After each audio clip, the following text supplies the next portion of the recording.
उन सभी शिफ्ट का एनालिसिस साथियों यहाँ पर चल रहा है। यानी कि आपकी शिफ्ट में कैसे सवाल पूछे गए रीजनिंग के और कैसे सवाल पूछे गए साथियों मैथ्स के, जो आज की शिफ्ट में साथियों उन क्वेश्चंस को हम लोग देखेंगे। तो इन क्वेश्चंस को साथियों आप लोग बहुत अच्छे तरीके से देखिएगा और मैं कहूंगा जो पैटर्न आज आया है वही पैटर्न अगली शिफ्ट में आएगा। तो अगर आपका पेपर अगली शिफ्ट में है तो आप ये समझ लीजिएगा ऐसा ही पेपर आएगा साथियों, इसलिए इन क्वेश्चंस को आप लोग अच्छे तरीके से प्रैक्टिस कर लीजिए। चलिए तो सबसे पहले रीजनिंग के सवाल हम लोग देखेंगे, उसके बाद मैथ्स के क्वेश्चंस को देखेंगे और आप चेक कीजिए इसमें से कितने क्वेश्चंस आप बिल्कुल सही कर पाते हैं। जैसे पहला सवाल है, यहाँ पर एक चित्र दे रखा है, यहाँ पर साथियों 4 वर्ग आपको दिख रहे होंगे, एक वर्ग ये, दूसरा वर्ग ये, तीसरा वर्ग ये। यहाँ पर जो साथियों आएगा वो कौन सा आएगा, ऑप्शन में से देखकर मुझे बताइए। देखिए ये पहला वाला आएगा, ए वाला आएगा या बी वाला आएगा। देखिए बी वाला तो नहीं आएगा, है ना, किसी भी एंगल से नहीं लग रहा है कि ये बी वाला आ सकता है। एक सेकंड रुकिए, बी वाला सातु नहीं आ सकता है, डी वाला भी नहीं लग रहा है। मैं कहूंगा सातु यहाँ पर जो आएगा वो ऑप्शन नंबर सी वाला होगा। तो अगर आपका भी आंसर ऑप्शन नंबर सी है तो बिल्कुल करेक्ट है।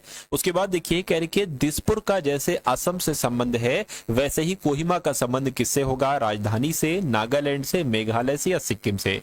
तो आपको मालूम होना चाहिए साथियों क्या कोहिमा कहाँ की राजधानी है।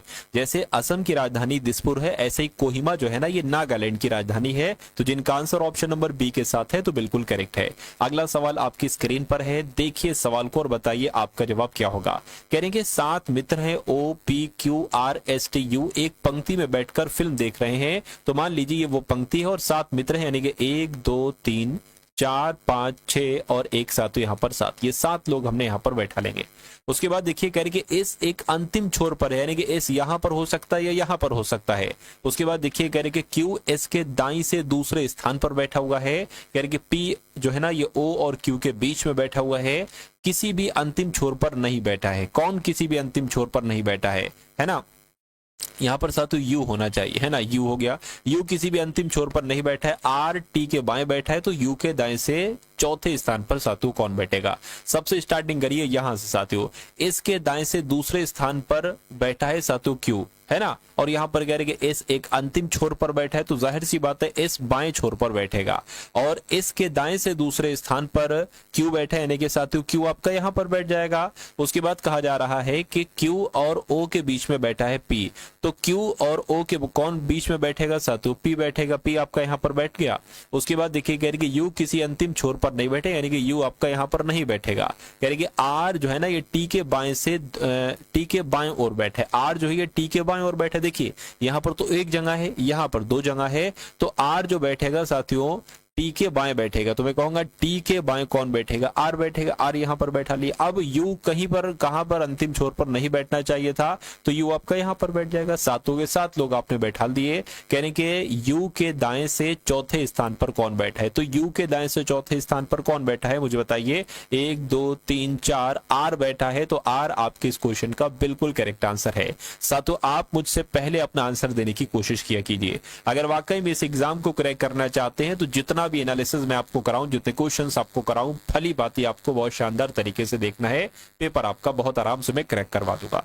चलिए तो कहने के वेल, चमगादड़, स्तनपाई, इसके लिए आरेख जो बनेगा वो कौन सा बनेगा। देखिए मान लेते हैं सातु क्या हमने सातु बना लिया, इसमें स्तनपाई वाला बना लिया, है ना, स्तनपाई वाला। अच्छा अगर बात करते हैं वेल जो है ना ये भी स्तनपाई है, और चमगादड़ की अगर बात करें तो ये भी स्तनपाई है। तो कुछ ऐसा आरेख बनेगा और ऐसा आरेख सिर्फ और सिर्फ ऑप्शन नंबर डी में बना हुआ है। उसके बाद देखिए अगले नंबर का सातों सवाल आपकी स्क्रीन पर है। कथन और निष्कर्ष के सवाल साथियों आपसे पूछे जा रहे हैं, इसलिए आप इन सवालों को भी बहुत अच्छे तरीके से साथियों तैयार करेंगे।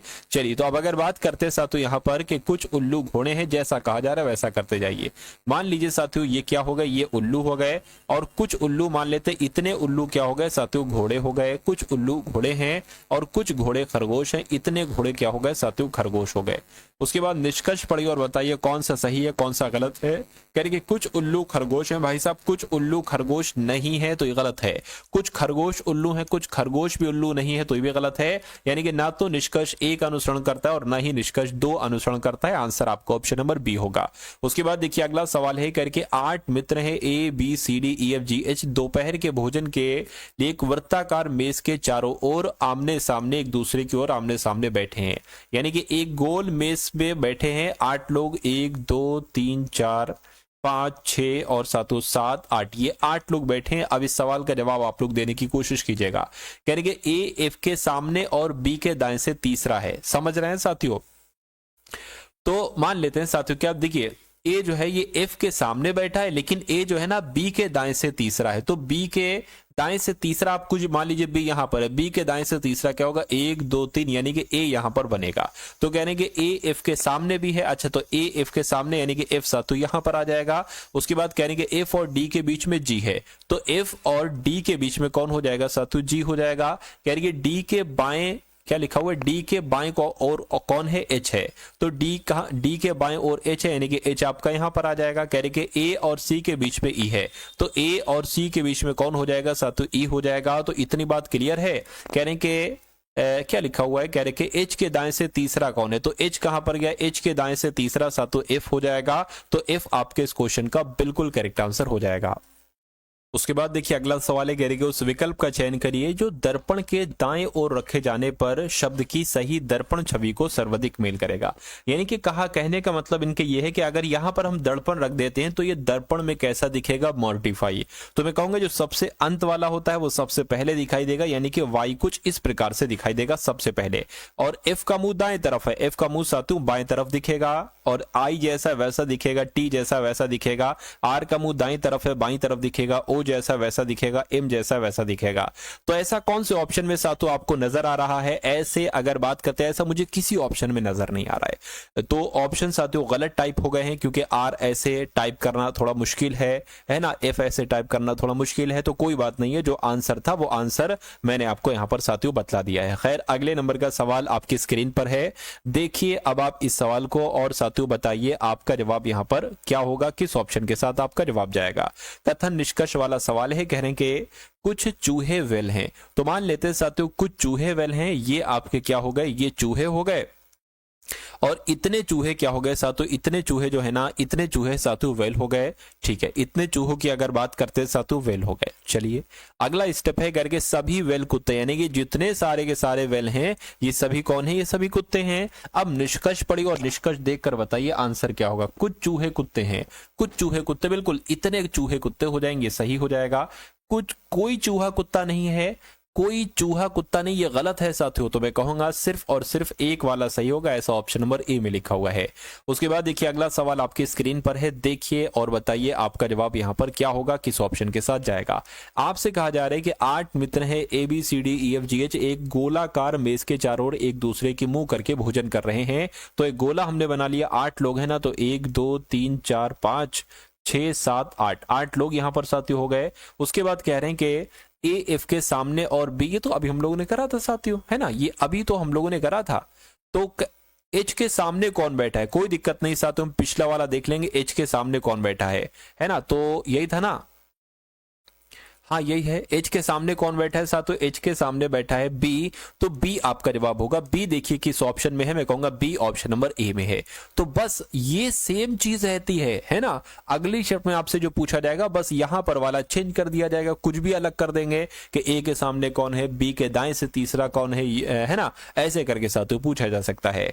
चलिए उसके बाद देखिए अगला सवाल है, एक नंबर सीरीज का सवाल है। कह रहे कि 9 है सबसे पहले, फिर 20 है, उसके बाद 42 है, उसके बाद साथियों 75 है। तो अगला नंबर क्या हो सकता है ये आपको यहां पर बताने। देखिए 9 से 20 हुआ है, तो मुझे ऐसा लग रहा है कि यहां पर अगर हम 11 बढ़ा दें।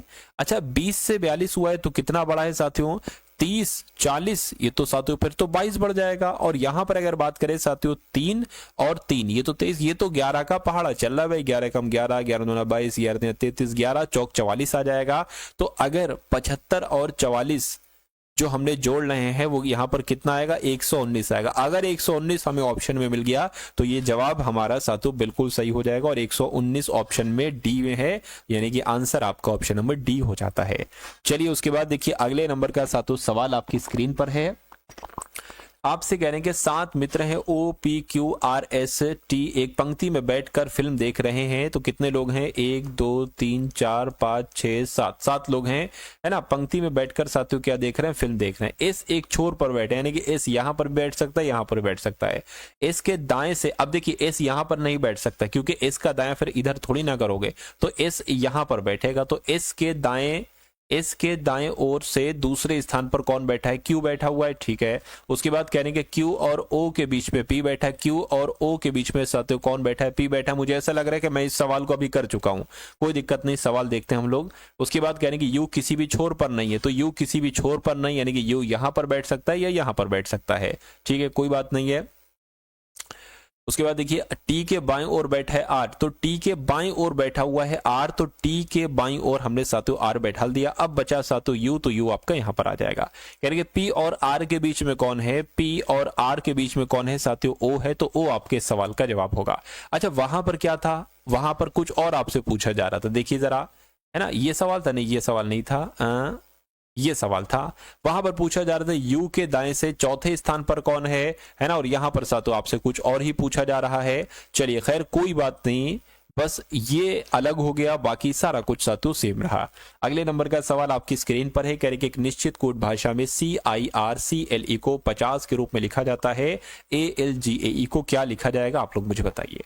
अगर कभी भी ऐसा आपके सामने आए कि कोई वर्ड है और कोई बड़ा सा नंबर लिखा हो 50, 60, 70, तो ज्यादा पॉसिबिलिटी यही है कि इनको प्लस करके लिखा गया होगा। जैसे कि C 3 पर आता है, I 9 पर आता है, R 18 पर आता है, C 3 पर आता है, L 12 पर आता है, E 5 पर आता है, इनको प्लस करके लिखा गया होगा 50। तो देख लीजिए साथियों आप एक बार, 18 और 12 तो 30 हो जाएंगे, 30 और 5 35 हो जाएंगे, 35 और 38 हो जाएंगे, 38 और ये आपका 47 और 3 50, बिल्कुल साथियों देखिए 50 आ रहे हैं। यानी कि इसको भी प्लस हमें करना हो तो A 1 पर आता है, L 12 पर आता है, G 7 पर आता है, A 1 पर आता है, E 5 पर आता है। तो देखिए साथियों यहां पर अगर बात करें तो ये कितना हो जाएगा, 20 हो गया, 20 और 6 आपका 26 हो जाएगा, यानी कि 26 आपके सवाल का जो होगा वो बिल्कुल करेक्ट आंसर हो जाएगा। नेक्स्ट नंबर का सवाल आपकी स्क्रीन पर है, देखिए सवाल को और बताइए आपका जवाब साथियों यहां पर क्या होगा, किस ऑप्शन के साथ आपका इस सवाल का जवाब हो सकता है। चलिए तो यहां पर ये सवाल भी साथियों बहुत शानदार है, बहुत बढ़िया सवाल है, तो बहुत अच्छे तरीके से इस सवाल को आप लोग देखिएगा। आपसे यहां पर कहा जा रहा है कि रोहन सुमित का भाई है, सुमित सुजाता से शादी करना चाहता है, सुजाता हरिचंद की बेटी है ना। चलिए तो जैसा जैसा कह रहे हैं वैसा वैसा करते जाएंगे साथियों। सुजाता और सुनीता बहनें हैं, और हरिचंद का रोहन से क्या संबंध, देखिए सबसे पहली बात कहिए कि रोहन जो है ना ये सुमित का भाई है, तो रोहन सुमित का भाई है, तो इसको हम बना लेते हैं साथियों एक बार कि रोहन जो है ना, रोहन की अगर बात करें ये सुमित का भाई है, तो सुमित और रोहन जो है ना ये भाई भाई हैं साथियों आपस में। उसके बाद कह रहे हैं कि अब देखिए आप उस लाइन को सॉल्व करिए जिसमें या तो सुमित हो या साथियों रोहन हो, तो इसमें ना तो सुमित है ना रोहन है, इसमें आपकी क्या सुमित भी नहीं है रोहन भी नहीं है, इसमें साथियों रोहन है, तो हमें कॉमन मिल जाएगा। तो कहेंगे सुनीता को तलाक देना चाहता है रोहन, सुनीता को तलाक देना चाहता है रोहन, यानी कि रोहन की पत्नी होंगी सुनीता, तो रोहन की पत्नी हो जाएंगी साथियों सुनीता, डबल लग जाए तो पति पत्नी हो गई। ये सुनीता जो है ना ये सुनीता साथियों रोहन की पत्नी है। चलिए अब देखिए सुनीता कहां पर लिखा था, ये सुनीता कहां पर लिखा है, सुनीता अभी तो कहीं पर नहीं लिखा। खैर अगला देखिए करके सुजाता और सुनीता बहनें, यानी कि सुनीता की एक बहन है जिसका नाम है सुजाता, क्या सुजाता और सुनीता बहन है, ठीक है। अब यहां पर देखिए जरा सुजाता से शादी करना चाहता है सुमित, तो सुजाता से शादी करना चाहता है साथियों कौन, सुमित, तो थोड़ा सा हमें जगह चाहिए होगी, है ना। या आप एक काम करिए थोड़ा सा एडजस्ट करिए, सुजाता से शादी करना चाहता है सुमित, चलिए कोई दिक्कत नहीं है। सुजाता हरिचंद की बेटी, यानी कि ये सुजाता जो है ना, सुजाता हो गई और सुनीता हो गई, ये दोनों बेटियां हैं, किसकी बेटियां हैं साथियों, हरिचंद की बेटियां हैं, तो ये आपकी हरिचंद की साथियों बेटियां हैं। चलिए तो सवाल पूछा जा रहा है हरिचंद का रोहन से क्या संबंध है, तो हरिचंद का देखिए ये बेटी का पति है रोहन, तो दामाद साहब तो होंगे साथियों, लेकिन यहां पर कह रहे हैं कि हरिचंद का रोहन से क्या संबंध, यानी कि रोहन क्या कहेगा हरिचंद को, तो रोहन हरिचंद को ससुर जी कहेगा, तो ससुर जी कहां पर लिखा हुआ है, ऑप्शन नंबर डी में लिखा हुआ है, तो जिनका आंसर यहां पर ऑप्शन नंबर डी के साथ है, तो मैं कहूंगा आंसर आपका बिल्कुल करेक्ट हो जाएगा। उसके बाद देखिए अगला सवाल साथियों आपकी स्क्रीन पर है, देखिए सवाल को और आप लोग मुझे बताइए आपका जवाब यहां पर साथियों क्या होगा, किस ऑप्शन के साथ आपका जवाब जा सकता है। आपसे यहां पर कहा जा रहा है कि 10 व्यक्ति एक वृत्ताकार घेरे में एक दूसरे की ओर मुंह करके बैठे हैं, है ना, ए और जे दोनों एक दूसरे के सामने बैठा है। तो जैसे जैसे कह रहा वैसे वैसे हम लोग करेंगे, पहले थोड़ा पढ़ के समझ लीजिए। जबकि एफ और एच भी एक दूसरे के सामने बैठा है, यानी कि ए और जे भी एक दूसरे के सामने है और एफ और एच भी एक दूसरे के सामने बैठे हैं, यानी कि ए और बी क्रमशः, है ना, क्या लिखा हुआ यहां पर अगर बात करें, कहने के साथ तो ए और आई लिखा है, अच्छा सॉरी, ए और आई जो है ना क्रमशः बी के दाईं और बाईं ओर एकदम बगल में है, यानी कि ए जो है ये बी के दाईं ओर है और आई की अगर बात करें, ये साथियों की अगर बात करें, अच्छा चलिए ए क्रमशः यहां पर लिखा है ना, तो बी के दाईं ओर हो जाएगा और आई की अगर बात करें साथियों तो ये बी के ही मेरे ख्याल से बाईं ओर हो जाएगा, बाईं ओर बगल में एकदम बैठ जाएगा। ठीक है, अभी थोड़ा सा हम करते हैं तो थोड़ी सी क्लियरिटी बढ़ेगी। एच जो है ये आई और डी के बीच में है। दी गई जानकारी के अनुसार निम्नलिखित में से कौन सा सही। शुरुआत करिए साथियों आप। सबसे पहले आप क्या करिए, आप एक सर्किल बना लीजिए। 10 लोग यहां पर बैठेंगे, 1 2 3 4 5 6 7 8 और 9 और 10, ये 10 लोग आपने बैठा लिए। बहुत आराम से समझने की कोशिश कीजिएगा। यहां पर आपसे कहा गया ए और जे दोनों एक दूसरे के सामने बैठे हैं, है ना, चलिए कोई दिक्कत नहीं है, तो इसको साथ आप करने की कोशिश कीजिए। ए और जे, आपने ए यहां पर बैठा ला, आपने जे यहां पर बैठा ला, है ना। उसके बाद देखिए साथों यहां पर आ जाइए, कहने के ए जो है ना ये बी के दाईं ओर बैठा है, तो ए बी के दाईं ओर बैठा है, तो बी के दाईं ओर बैठा दिया हमने, बी को बैठा दिया मतलब, तो बी के दाईं ओर ए हो जाएगा। उसके बाद अगर बात करते हैं साथियों आई की अगर बात करें तो ये बाईं ओर बगल में बैठा है ना, आई बी की ही जिक्र चल रहा है, बी के ही बाईं ओर बगल में बैठा है। आई जो है, आई ये बी के बाईं ओर बगल में बैठा है, तो यहां पर आ गया आई, कोई दिक्कत नहीं। उसके बाद और बड़ी कह रही कि आई और डी के बीच में एच है, तो आई ये हो गया, आई और डी के बीच में कौन हो जाएगा साथ, तो एच हो जाएगा, एच आपका यहां पर आ जाएगा। उसके बाद अगर बात करते हैं यहां पर, इसको नहीं सॉल्व किया है, कहने कि एफ और एच भी एक दूसरे के सामने है, तो एच ये है ना, तो एफ कहां पर बनेगा। अगर बात करते हैं साथियों देखिए 1 2 3 4 और 1 2 3 4, बिल्कुल एफ आपका यहां पर बन जाएगा।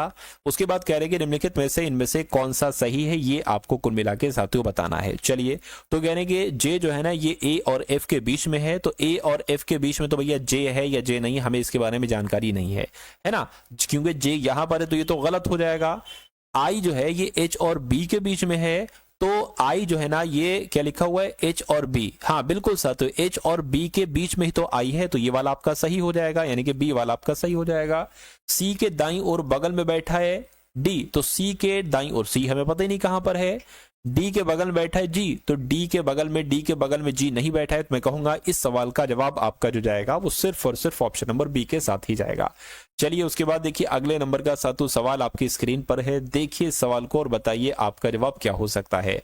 आपसे यहां पर कहा जा रहा है कि मोहन सोहन से लंबा है, रमेश मोहन से छोटा है और संगीता तुलिका से लंबी है, लेकिन सोहन से छोटी है, तो उनमें से कौन सबसे लंबा है। सबसे लंबे के बारे में आपसे पूछा जा रहा है। देखिए मोहन सोहन से लंबा है, तो जितना जितना कह रहे हैं साथ उतना आप लोग यहां पर करते जाइए। मोहन का अगर बात करते हैं, मोहन जो है ना क्या लिखा हुआ है, मोहन जो है ना ये सोहन से लंबा है, ठीक है भैया, है ना। थोड़ा सा इसको और जगह हो सकता है जो बीच में बनाइए थोड़ा सा। अगर बात करते हैं साथियों मोहन की, तो ये सोहन से लंबा है, ये देखिए हमने इसको लंबा कर दिया है ना, हमने इसको लंबा कर दिया, ये सोहन आपका आ गया, यानी कि सोहन से लंबा कौन है, सोहन से लंबा साथियों मोहन है।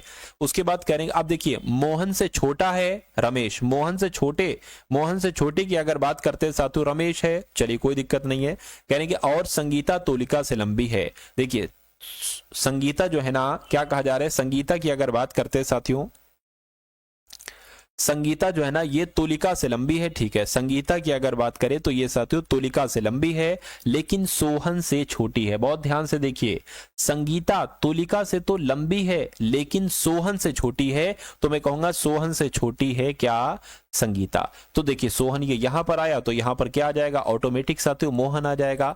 तो अगर उनमें से कौन सबसे लंबा है, तो मैं कहूंगा इनमें से सबसे लंबा कौन लग रहा है, मैं कहूंगा मोहन लग रहा है, तो मोहन आपके इस सवाल का बिल्कुल सही जवाब जवाब हो जाएगा, है ना। और यहाँ पर एक लाइन कही गई थी कि मोहन से छोटा रमेश है, तो मोहन से छोटा रमेश, हमें रमेश की जरूरत ही नहीं है, हमें तो सबसे लंबे वाले की जरूरत है जो कि हमें मिल चुका है साथियों, मोहन। मोहन आपके सवाल का बिल्कुल करेक्ट आंसर है। अगला सवाल साथियों आपकी स्क्रीन पर है, देखिए सवाल को और बताइए आपका जवाब यहाँ पर साथियों क्या हो सकता है, फटाफट बताइए। यहां पर आपसे कहा जा रहा है कि राम की आयु सोहन की आयु की दोगुनी है ना। बहुत ध्यान से देखिएगा, ये सवाल भी साथियों बहुत इंपॉर्टेंट है आपके लिए। चलिए तो जैसा जैसा कह रहा है वैसा वैसा करते जाइए। राम की आयु सोहन की आयु की दोगुनी है लेकिन रोहन की आयु की आधी है। रवि की आयु सोहन की आयु की आधी है लेकिन रोहित की आयु की दोगुनी है। इनमें से कौन सबसे बड़ा है? सबसे बड़े वाले के बारे में आपसे पूछा जा रहा है, ध्यान रखिएगा। राम की आयु सोहन की आयु की दोगुनी है, तो मान लेते हैं साथियों, क्या अगर बात करते ये सोहन हो गया, और कहने के सोहन की यानी कि राम की आयु की अगर बात करें तो राम आपका यहां पर बना लेते हैं, यानी कि राम की आयु जो है ना सोहन की आयु की दोगुनी है। तो अगर मान लीजिए सोहन की आयु x है तो राम की आयु डबल है तो 2x हो जाएगी। उसके बाद कहने के लेकिन रोहन की आयु की आधी है, रोहन की आयु की आधी है। चलिए कोई दिक्कत नहीं है, लेकिन रोहन की आयु की आधी है। अच्छा, क्या राम की आयु, यानी कि राम की आयु जो है ना ये सोहन की आयु की तो डबल है लेकिन रोहन की आयु की आधी है। तो मैं कहूंगा फिर रोहन की आयु क्या होगी साथियों, इसकी दोगुनी होगी भाई, राम की आयु की दोगुनी, यानी कि 4x हो जाएगी। अरे भाई समझिए तो थोड़ा कि राम की आयु ये सोहन की आयु की तो डबल है लेकिन रोहन की आयु की आधी है। किसकी? राम की आयु। तो रोहन की आयु की आधी ही तो है, देखिए राम की आयु। उसके बाद कह रहे हैं कि रवि की आयु सोहन की आयु की आधी है। सोहन की आयु कितनी है? x है, तो सोहन की आयु की आधी हो जाएगी रवि की आयु, यानी कि x/2 हो जाएगी। अगर मैं आपसे कहूं कि 1 का आधा क्या होगा तो 1/2, 3 का आधा क्या होगा तो 3/2, है ना। इसलिए x का आधा क्या होगा? x/2। उसके बाद कह रहे हैं कि रवि की आयु, ठीक है, रवि की आयु सोहन की आयु की आधी है, ठीक है, लेकिन रोहित की आयु की दोगुनी है। ध्यान रखिए, अगर बात करते हैं साथियों रोहित की आयु की, बहुत ध्यान से देखिए सवाल को, रवि की आयु सोहन की आयु की तो आधी है लेकिन रोहित की आयु की दोगुनी है ना। रोहित की आयु की दोगुनी है, यानी कि रवि की आयु की भी, मतलब कुल मिला के यहां पर फिर क्या हो जाएगा, इसका आधा अगर आपको करना है तो x/4 यहां पर आ जाएगा। बहुत ध्यान से देखिए फिर से, रवि की आयु सोहन की आयु की आधी है लेकिन रवि की आयु जो है ना रोहित की आयु की दोगुनी है, तो ये रोहित की आयु की दोगुनी हो गई साथियों रवि की आयु एक तरीके से, ठीक है ना। चलिए कोई दिक्कत नहीं है। तो अब अगर बात करें इनमें से सबसे बड़ा कौन है भाई साहब, सबसे बड़ा तो ये रोहन है, 4x है इसकी आयु। तो रोहन कहां पर लिखा हुआ है? रोहन आपका ऑप्शन नंबर सी में लिखा हुआ है। तो जिनका आंसर ऑप्शन नंबर सी के साथ है तो मैं कहूंगा आंसर आपका बिल्कुल करेक्ट हो जाएगा भाई, बहुत बढ़िया, वेरी गुड क्लास। अगला सवाल साथियों आपकी स्क्रीन पर है, देखिए सवाल को और बताइए आपका जवाब यहां पर क्या होगा। आपसे यहां पर कहा जा रहा है कि 5 दोस्त हैं भाई साहब, 5 दोस्त हैं यहाँ पर, राम है, शिव है, सुनील है, रवि और रोहन है, एक ट्यूशन बैच में है। राम मोहन से बड़ा है, रवि और शिव सुनील से बड़े हैं, जिसकी आयु राम और रवि के बीच है। यदि उन सभी को उनकी आयु के आरोही क्रम में व्यवस्थित किया जाता है तो इनमें से कौन उस क्रम में मध्य में आएगा। चलिए तो कोई दिक्कत नहीं, जैसे जैसे स्टेप बाय स्टेप कह रहे हैं वैसे वैसे हम करते जाएंगे। तो 5 दोस्त हैं, राम शिव, ठीक है, ये तो कोई दिक्कत नहीं है। राम सोहन से बड़ा है, तो राम सोहन से बड़ा है, ठीक है भैया। राम की अगर बात करें तो ये सोहन से बड़ा है। राम की अगर बात, क्या लिखा हुआ है? सोहन, रोहन लिखा हुआ है।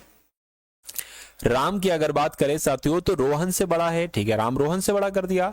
रवि और शिव सुनील से बड़े हैं, रवि और शिव की अगर बात करें तो ये सुनील से बड़े हैं, ठीक है, कोई दिक्कत नहीं है ना। क्या लिखा हुआ है? सुनील से बड़े हैं, सुनील से बड़े हैं। सुनील की अगर हमने थोड़ा सा अलग को बनाया है, क्या आपसे कहा जा रहा है कि रवि और शिव जो है ना ये सुनील से बड़े हैं। तो एक काम करिए, रवि और शिव ऐसे लिख लीजिए, क्योंकि हमें नहीं पता है ना अभी इनमें से कौन बड़ा है। तो रवि शिव जो है ना सुनील से बड़े हैं, ठीक है, यानी कि जिसकी आयु राम और रवि के बीच की है। अच्छा, है ना। यानी कि अगर बात करते, बहुत ध्यान से सुनिएगा, रवि और शिव सुनील से बड़े हैं लेकिन जिसकी आयु राम और रवि के बीच में है। राम ये हो गया, रवि ये हो गया, बीच में किसकी आयु होगी? सुनील की, यानी कि सुनील आपका यहां पर आ जाएगा, सुनील यहां पर आ जाएगा और फिर यहां पर साथियों रवि आ जाएगा। क्या आ जाएगा? रवि आ जाएगा, है ना। यदि उन सभी को आयु के आरोही क्रम व्यवस्थित किया जाए तो मध्य में साथियों क्या होगा। अब देखिए यहां पर एक और भी है, कौन, शिव भी है यहां पर, क्योंकि शिव के बारे में जानकारी नहीं है कि शिव बड़ा है या रवि बड़ा है। चलिए तो ये कितने लोग हो गए, 5 लोग हो गए। कह रहे कि बीच में कौन है, तो 2 अगर इधर देख लें, 2 इधर हटा दें तो बीच में सुनील बचेगा। तो मैं कहूंगा इनमें से जो मध्य में आएगा वो सुनील ही आएगा, और सुनील आपके इस सवाल का जो होगा वो बिल्कुल करेक्ट आंसर हो जाएगा। भाई बहुत बढ़िया, वेरी गुड क्लास। तो ये 17 क्वेश्चंस तो आप लोगों ने देखे साथियों दिल्ली पुलिस कांस्टेबल के लिए रीजनिंग के। अब मैं आपको बताऊंगा साथियों मैथ्स के कैसे क्वेश्चन आए साथियों आज की शिफ्ट में। तो कह रहे हैं कि एक कार पहले घंटे में 60 किलोमीटर, दूसरे घंटे में 65 किलोमीटर, तीसरे घंटे में 70 किलोमीटर की दूरी तय करती है, तो कार की औसत गति क्या है। कोई दिक्कत नहीं है। औसत गति की अगर हम साथियों यहां पर बात करते हैं तो ये आपको मालूम होना चाहिए औसत गति का सूत्र क्या होता है। औसत गति का सूत्र होता है साथियों वही कुल दूरी बटे कुल समय, कुल दूरी बटे कुल समय होता है। तो दूरी कितनी कितनी है, 60 किलोमीटर, 65 किलोमीटर और 70 किलोमीटर, और कुल समय की अगर बात करें कितने है ना, पहले घंटे, दूसरे घंटे, तीसरे, यानी कि कुल समय 3 घंटे होगा। तो इनको जरा जोड़ लीजिए साथियों आप लोग, 5 और 0 कितना आ जाएगा। अगर गति की बात करते, औसत गति की अगर बात करें तो ये 5 आ गया, 6 6 12 हो गया, 12 और 7 कितना हो जाएगा साथियों, 12 और 7 आपका 19, यानी कि 195/3 आ गया। 3 छंग 18, 3 पंजे 15, यानी कि मैं कहूंगा गति कितनी आ जाएगी, 65 किलोमीटर प्रति घंटा आ जाएगी। और 65 किलोमीटर प्रति घंटा कहां पर लिखी हुई है, ऑप्शन नंबर बी में लिखी हुई है। तो जिनका आंसर ऑप्शन नंबर बी है तो बिल्कुल करेक्ट है। उसके बाद साथियों अगर बात करें तो आपके सामने यहाँ पर अब मैथ्स के क्वेश्चन स्टार्ट हो चुके हैं। तो इन सारे के सारे साथियों मैथ्स के सवालों को आप लोग बहुत अच्छे तरीके से यहाँ पर साथियों देखने की कोशिश कीजिएगा।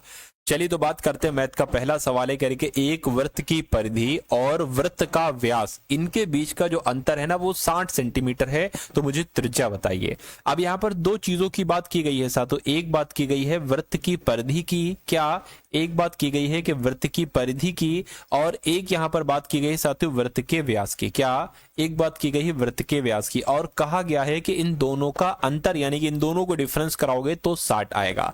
चलिए कोई दिक्कत नहीं है। तो अब हमें सूत्र मालूम होना चाहिए कि वृत्त की परिधि का सूत्र कितना होता है। तो मैं कहूंगा 2πr होता है। अगर मैं कहूं वृत्त का व्यास का सूत्र क्या होता है तो साथियों 2r होता है, यानी कि 2πr - 2r बराबर साथियों 60 होगा। चलिए इतनी बात क्लियर है। अब देखिए, अब साथियों 2r इसमें भी है, 2r इधर भी है, तो 2r कॉमन ले लीजिए। अंदर क्या बचेगा, पाई बचेगी। पाई की वैल्यू कितनी होती है, 22/7, तो 22/60 डायरेक्ट लिख लीजिए। यहां पर कुछ नहीं बचा है तो यहां पर 1 आ जाएगा, बराबर कितना आ जाएगा साथियों 60 आ जाएगा। अब अंदर का कैलकुलेट साथियों आप लोग यहां पर, अच्छा ये 2r आएगा, यहां पर मैंने सिर्फ 2 लिख दिया है, तो 2r आपका यहां पर साथियों आ जाएगा। अब देखिए साथियों यहां पर अगर बात करें तो देखिए यहां पर हम 1 मान सकते हैं, तो ये आपका 22 हो जाएगा, -7 एकम 7 हो जाएगा, बटे 7 हो जाएगा।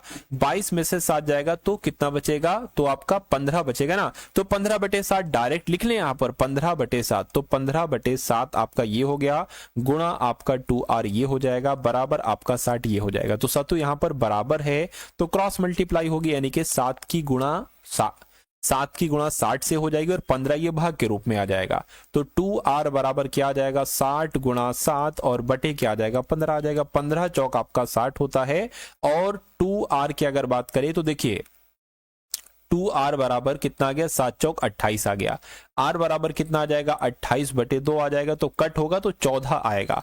कितना आएगा, 14 साथियों यहां पर अगर बात करें आ जाएगा, यानी कि r बराबर जो आया है वो 14 सेंटीमीटर आया है। और r क्या है, यही तो साथियों त्रिज्या है। तो त्रिज्या क्या है, r है, यानी कि 14 सेंटीमीटर कहां पर लिखा हुआ है, ऑप्शन नंबर सी में लिखा हुआ है।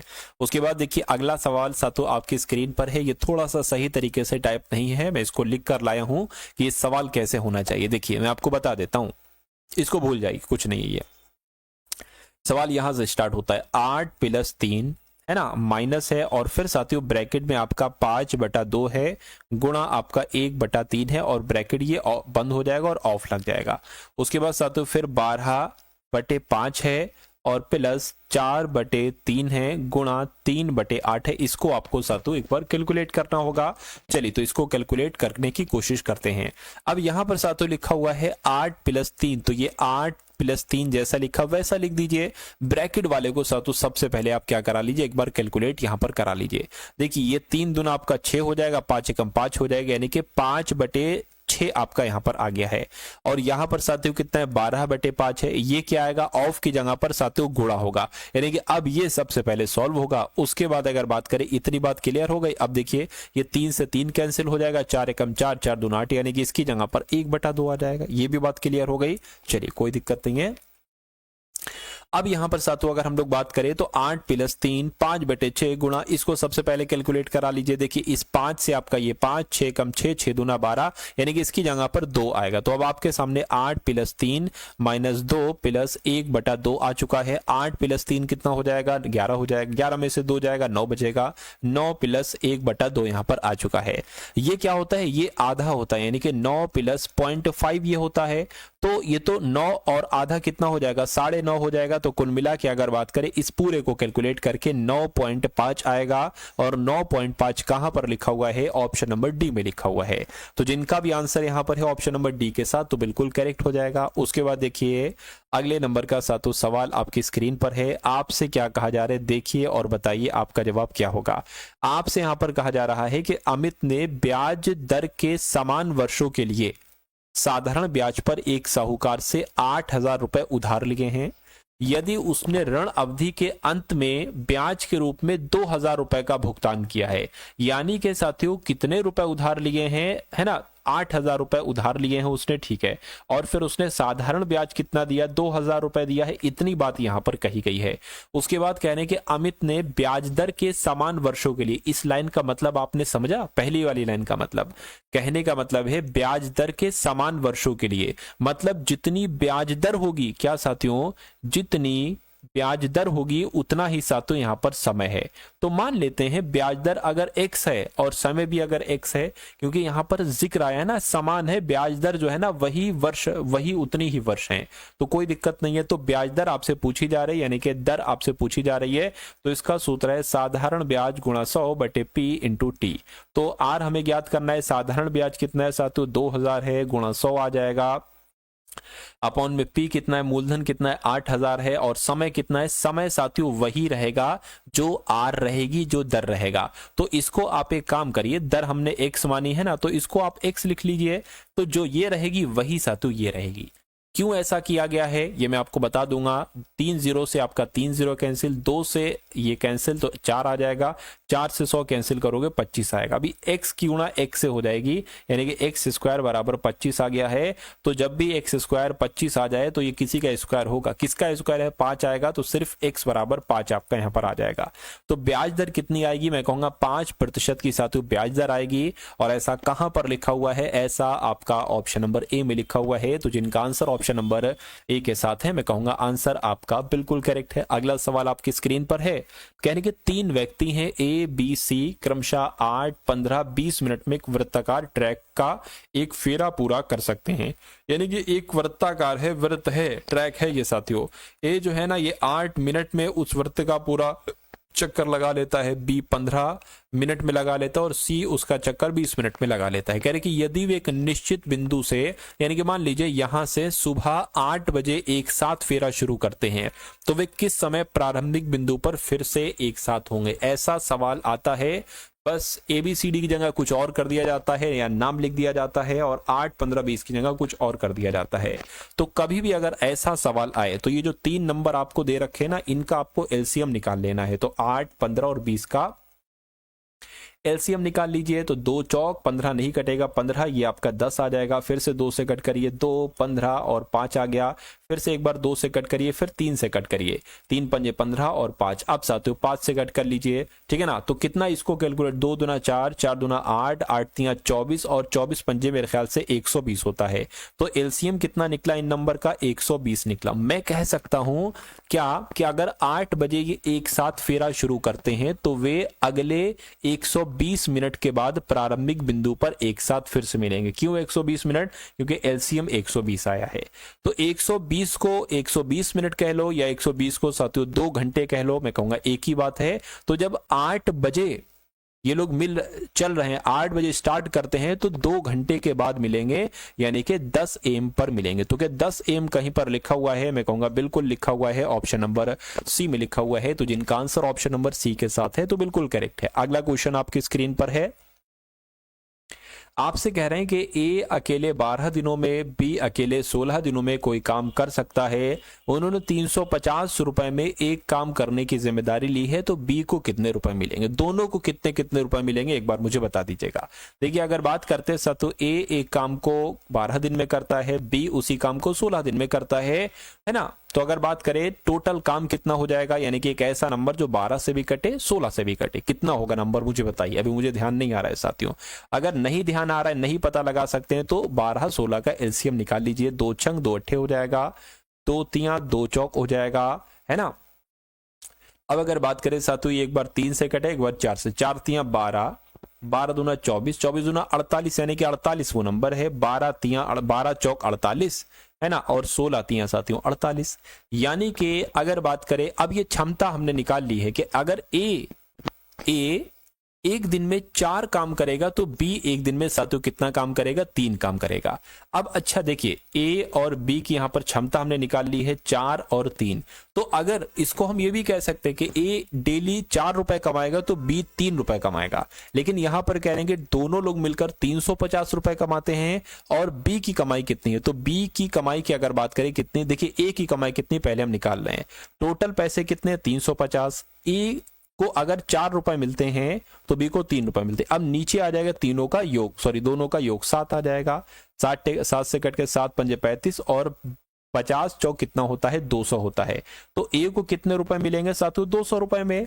जब ए को 200 मिलेंगे तो जाहिर सी बात है, क्योंकि टोटल 350 है तो बी को 150 रुपए मिलना चाहिए। और कहां पर ऐसा लिखा हुआ है? ऐसा ऑप्शन नंबर बी में लिखा हुआ है। लेकिन अगर डायरेक्ट हम निकालें, जैसे कि 350 रुपए दोनों को मिलते हैं, बी अगर 3 काम कर रहा है डेली और दोनों लोग मिलकर 7 काम कर रहे हैं, तब भी आंसर वही आएगा। देखिए 50 तियां 150 हो जाएगा। तो जिनका भी आंसर ऑप्शन नंबर बी के साथ है तो मैं कहूंगा आंसर आपका बिल्कुल करेक्ट है। उसके बाद देखिए साथियों अगला सवाल है, कह रहे कि मैंने 8,000 रुपए में एक वस्तु बेची, इस तरह मैंने 10% का लाभ कमाया। 15% का लाभ प्राप्त करने के लिए मुझे उसको कितने रुपए में बेचना चाहिए था?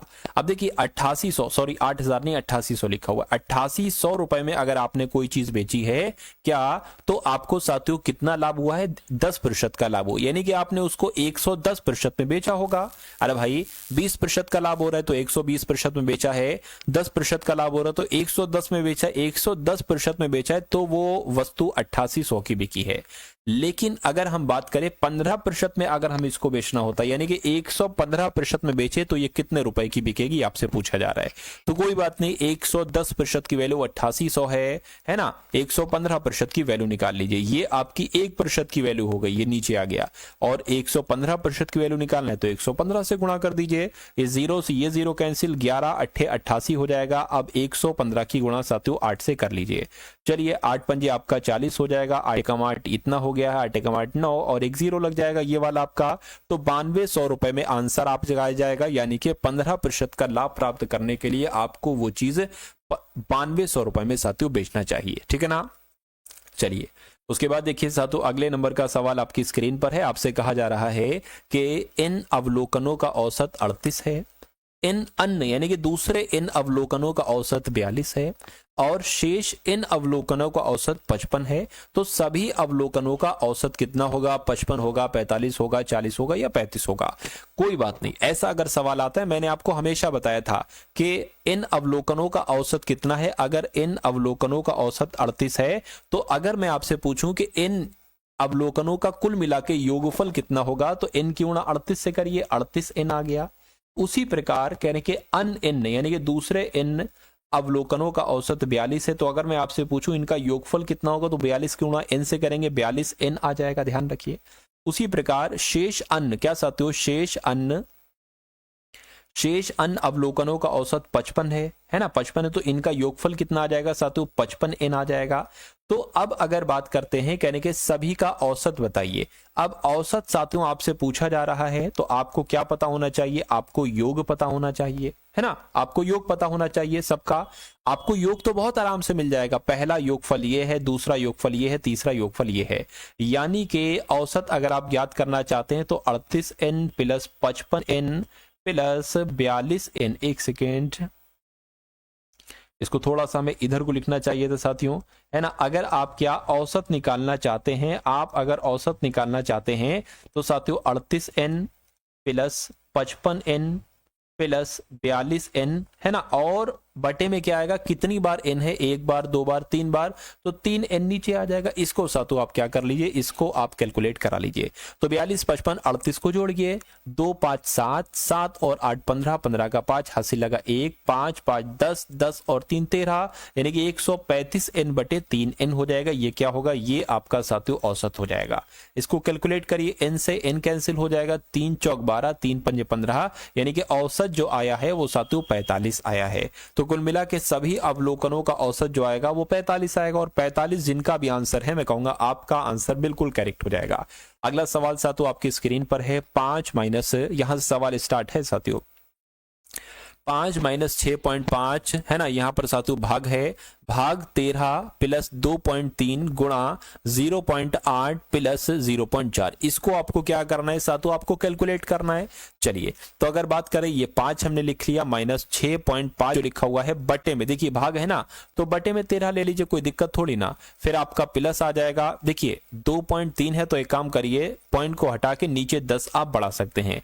उसी प्रकार इस पॉइंट को भी हटाकर नीचे आप 10 बढ़ा सकते हैं, और यहां पर भी सेम टू सेम आप ऐसे ही कर सकते हैं, है ना। अगले स्टेप की अगर हम लोग बात करें तो देखिए इसको भी साथियों एक काम करिए, ऐसा कर लीजिए आप, पॉइंट लगा टक 0, तो 65 एकम 65, 65 दूना 130 होता है, तो 5 माइनस 1/2 यहां पर आ जाएगा, प्लस आपका, अगर हम देखिए, अगर हम साथियों यहां पर अब क्या करें साथियों, एक बार कैलकुलेट करें तो यहां पर जो है ना वो कितना आ सकता है, चलिए देख लेते हैं हम लोग।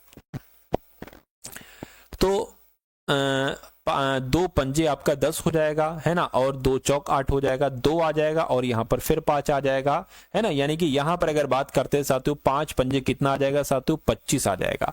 तो 5 पंजे आपका कितना आ गया, 25 आ गया है, और ये 23 दूना कितना हो जाएगा साथियों, 46 हो जाएगा। 23 दूना कितना हो जाएगा आपका यहाँ पर साथियों, 46 हो जाएगा, और फिर ये कितना आ जाएगा, 4/10 आ जाएगा। चलिए कोई दिक्कत नहीं है, कुछ मिसिंग तो नहीं हो रहा, एक बार देखिए जरा।